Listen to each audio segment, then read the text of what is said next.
Hi there. The International Monetary Fund, IMF, recently released its outlook for the world economy. In today's episode, I will be discussing a summary of this report. This is the start of an unnumbered series where I will summarize each IMF World Economic Outlook when it comes out. While other institutions do present their own scenarios regarding world economic performance, the IMF, however, is the preeminent authority among all organizations on the world economy. For this reason, I believe this series will be useful for all consumers of this channel. Before I continue, however, do visit our website where I curate news and publications from international financial organizations and world central banks. Topics cover a wide range of financial and economic issues that affect individual countries or the world economy. For instance, COVID-19, inflation, or the war in Ukraine. Please also subscribe to this channel and be informed whenever we publish a new video. Global growth is projected to fall from an estimated 3.4% in 2022 to 2.9% in 2023, then rise to 3.1% in 2024. The global fight against inflation and the consequent rise in central bank rates, Russia's war in Ukraine, and a resurgence of COVID-19 in China weighed on global economic activity in 2022. The first two factors will continue to do so in 2023. The decline in growth in 2023 from 2022 is driven by advanced economies. In emerging market and developing economies, growth is estimated to have bottomed out in 2022. Growth is expected to pick up in China with the full reopening in 2023. Signs are apparent that monetary policy tightening is starting to cool demand and inflation, but the full impact is unlikely to be realized before 2024. Global inflation is expected to fall from 8.8% in 2022 to 6.6% in 2023 and 4.3% in 2024, still above pre-pandemic, that is 2017 to 2019, levels of about 3.5%. But underlying, that is core inflation, has not yet peaked in most economies and remains well above pre-pandemic levels.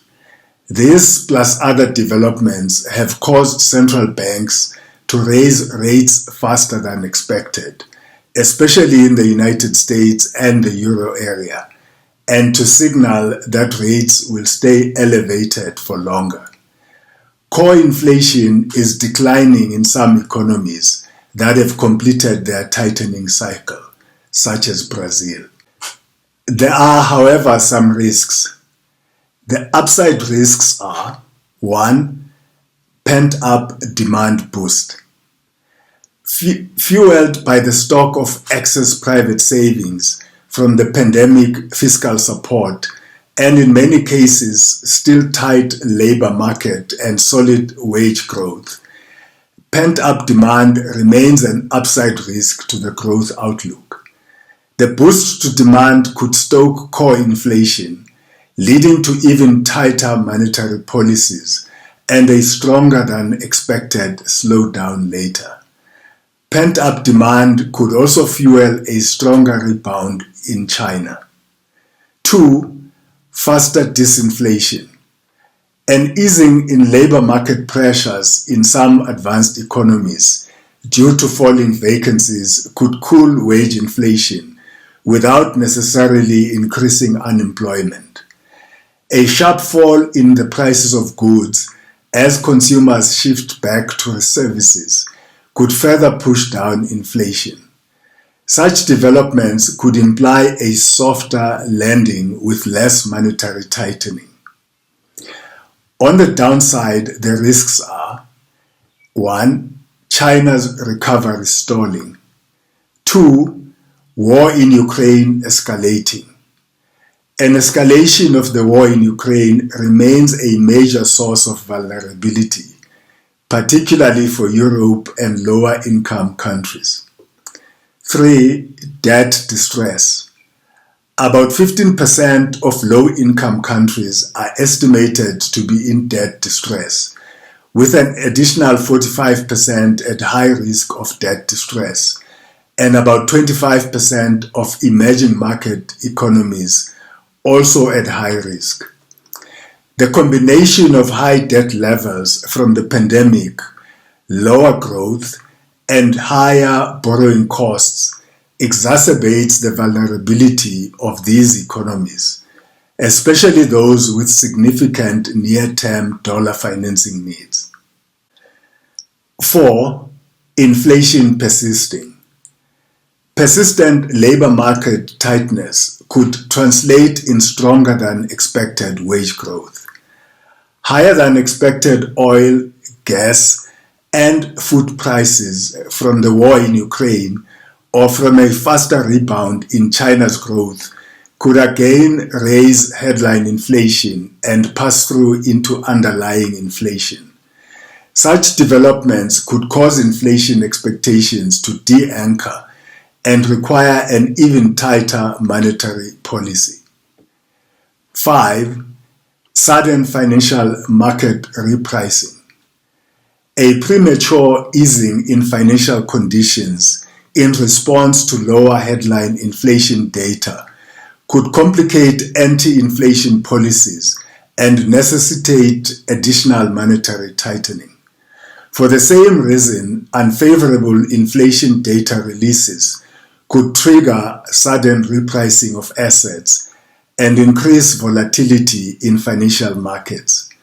Such movements could strain liquidity and the functioning of critical markets, with ripple effects on the real economy. 6. Geopolitical fragmentation.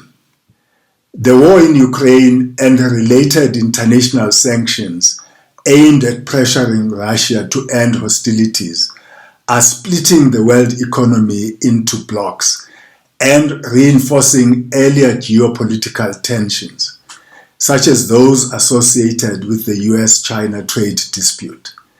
Fragmentation could intensify with more restrictions on cross-border movements of capital, workers, and international payments, and could hamper multilateral cooperation on providing global public goods.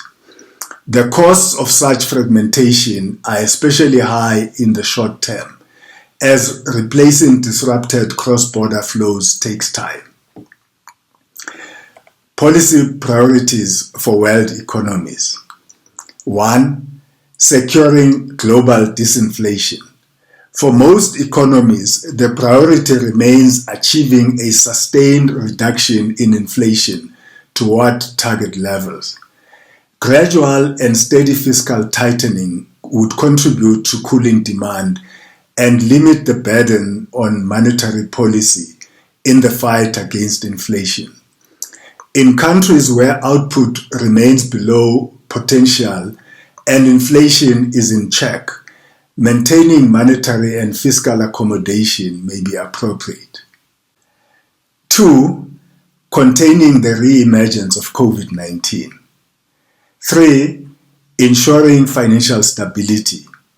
Globally, financial sector regulations introduced after the global financial crisis have contributed to the resilience of banking sectors throughout the pandemic.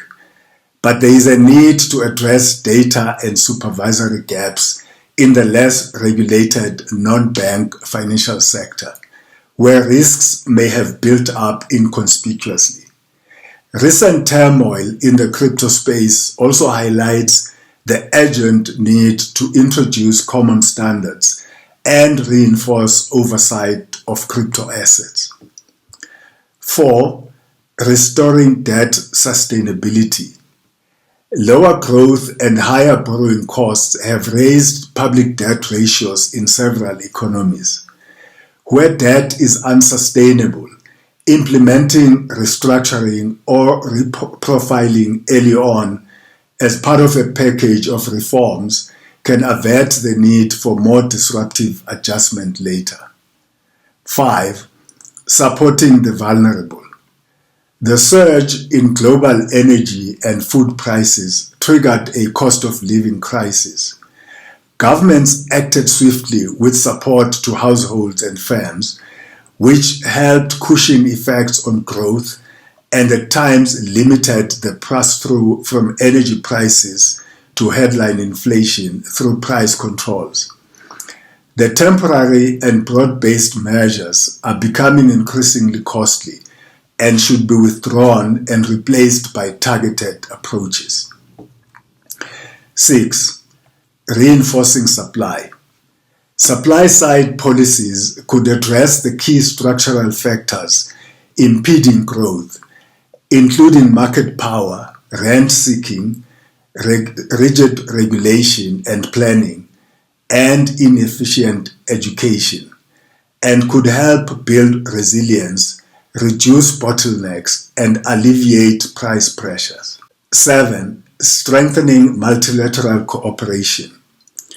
Urgent action is needed to limit the risks stemming from geopolitical fragmentation and to ensure cooperation on fundamental areas of common interest.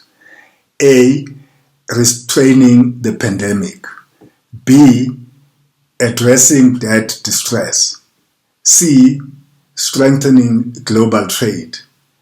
D. Using the global financial safety net. And E. Speeding the green transition.